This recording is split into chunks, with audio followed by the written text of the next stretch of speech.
Salam YouTube, bienvenue à tous, bienvenue sur ma chaîne. La première des choses, abonnez-vous, activez la cloche. Je sais, pour le moment les vidéos, il n'y en a pas beaucoup, je suis en train d'apprendre, mais je vous promets du grandiose, avec du Java, du Python, du hacking, bref, la chaîne elle sera complète, je suis en plein apprentissage.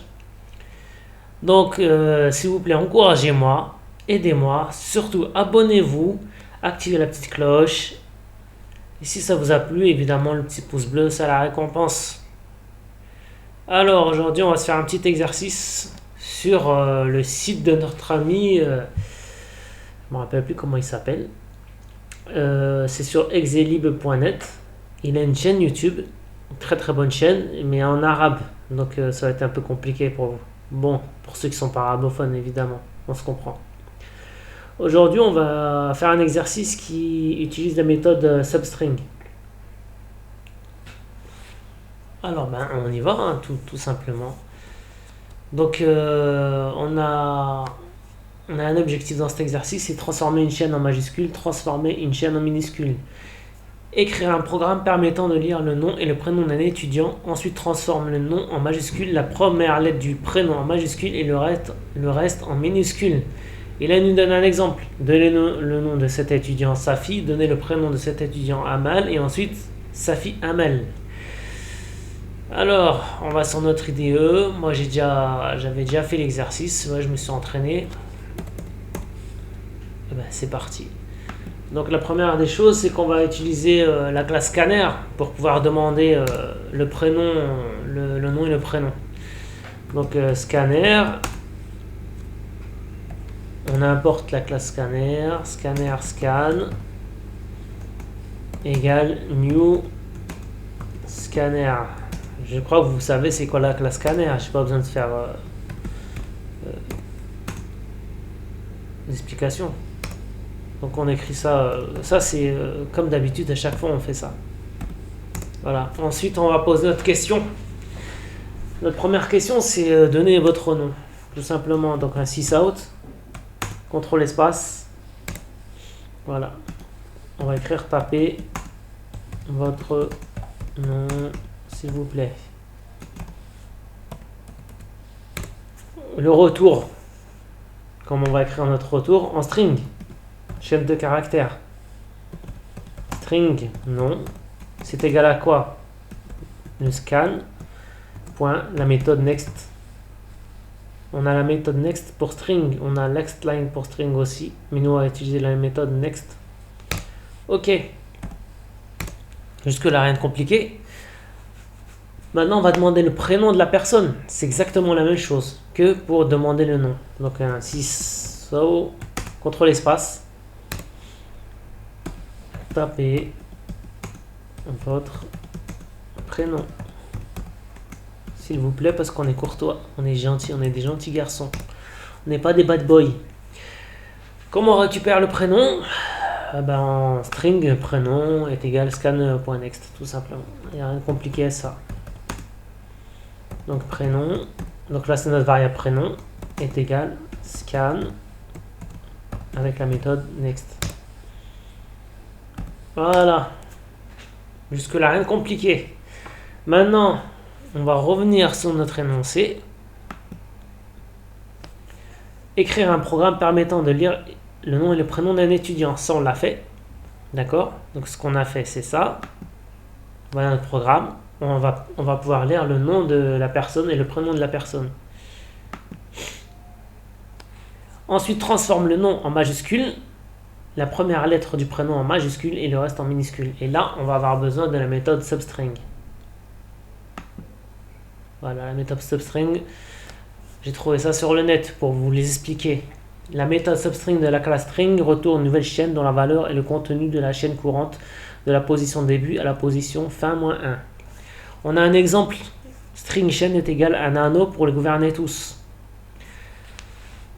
Et nous, on veut utiliser la méthode substring pour pouvoir faire un échantillonnage. C'est-à-dire on veut prendre dans un nano pour les gouverner tous, on va prendre du caractère .10 jusqu'au caractère .23. Comment on fait? eh ben, on utilise la méthode substring. Donc on déclare string sous chaîne est égal à chaîne. Notre chaîne c'est quoi? C'est un anneau pour les gouvernements et tous. Point substring, on utilise la méthode substring sur notre chaîne. Et là on a deux numéros. On a le numéro 10, ça veut dire que ça va commencer à la lettre 10, donc à la position qui est à la lettre à la lettre qui est à la position 10, excusez-moi, jusqu'à 23. 23, ça va terminer à la lettre qui est à la position 23. Donc la lettre qui est à la position 10, comme on voit dans le résultat, c'est le P. Et la fin de la chaîne, c'est V. Donc la 23, ça correspond à V. Voilà. Est-ce que j'ai été assez clair? En vérité, la méthode substring, c'est pour extraire une séquence d'une chaîne de caractères. Voilà, tout simplement. Donc, chaîne de caractères, c'est pour ça qu'on dit que la méthode substring est de la classe string. Ensuite, j'espère que je suis assez correct dans les explications. Ensuite, si la méthode est utilisée avec un seul paramètre, la sous-chaîne s'étendra de la position spécifiée jusqu'à la fin de la chaîne courante. Qu'est-ce que ça veut dire? Ça veut dire que dans notre exemple, on a toujours l'exemple d'un anneau pour le gouverner tous. Notre string sous-chaîne est égal à chaîne.substring.15. Qu'est-ce que ça veut dire? C'est que maintenant, on va commencer le séquençage de la lettre qui a l'indice 15, donc c'est la lettre L, jusqu'à la fin de la chaîne de caractères. Donc ça va nous donner comme résultat les gouverner tous. D'accord? Nous, on va appliquer la méthode substring pour notre exercice. Donc on revient à notre exercice et je vais vous expliquer en même temps. Voilà. Donc nous, on va afficher, on va revenir encore une fois. Est-ce qu'il va vouloir? Donc il veut quoi? Transforme le nom en majuscule. Jusque là, il n'y aura pas de problème, Inch'Allah. Ensuite, la première lettre du prénom en majuscule et le reste en minuscule. Comment on va faire ça? On va faire un sysaut. Hop. On veut ça. On va écrire résultat. On va faire des petites flèches. On va faire quelque chose de correct. Hop. Hop, un petit espace. Et ensuite, on va mettre notre variable nom. Et on va lui appliquer la méthode toUpperCase. Qu'est-ce que c'est la méthode toUpperCase? C'est pour que tout soit en majuscule. Donc notre chaîne de caractères, elle sera en majuscule. Ensuite, plus, on va laisser un espace entre le nom et le prénom. Donc là, on concatène encore. Et là, accrochez-vous bien, on veut que notre première lettre du prénom soit en majuscule. Comment on va faire? Avec la méthode substring, on va écrire notre variable prénom. On va lui appliquer la méthode substring. Voilà. La méthode substring. On veut notre première lettre, donc ça sera l'indice 0. On met notre virgule et ça s'étend jusqu'à où? Ça s'étend jusqu'à 1. Donc on n'aura qu'une seule lettre qui sera prise en compte. Jusque là, est-ce que vous suivez? Ensuite, cette première lettre, on la veut en majuscule. On va lui appliquer la méthode toUpperCase. Voilà. Voilà, tout simplement. Maintenant, on veut quoi? On veut que le reste du prénom soit en minuscule, donc plus. Et on réécrit notre variable. Bon, ça va être un peu difficile à lire. Allez, on va mettre... hop là. Oh. Prénom. Qu'est-ce qu'il me fait? Excusez-moi. Oh là, on recommence. Prénom, voilà. Moi, ce que je voulais, c'était ça. Voilà. Qu'on voit un peu mieux. Voilà. Donc, on est là. Prénom. On va y appliquer la méthode substring. Pourquoi? Parce que c'est pour qu'on ait le reste de notre prénom. Mon ordinateur, il bloque un peu. Substring. Et là, qu'est-ce qui était dit dans le cours? On va mettre 1. 1, ça correspond à notre lettre qui a l'indice 1. D'accord? Donc l'indice 0, ça sera notre première lettre. L'indice 1, c'est la deuxième lettre. Voilà. Comme dans le substring 0,1, la première lettre c'est 0. La deuxième lettre c'est 1. Voilà, c'est des index.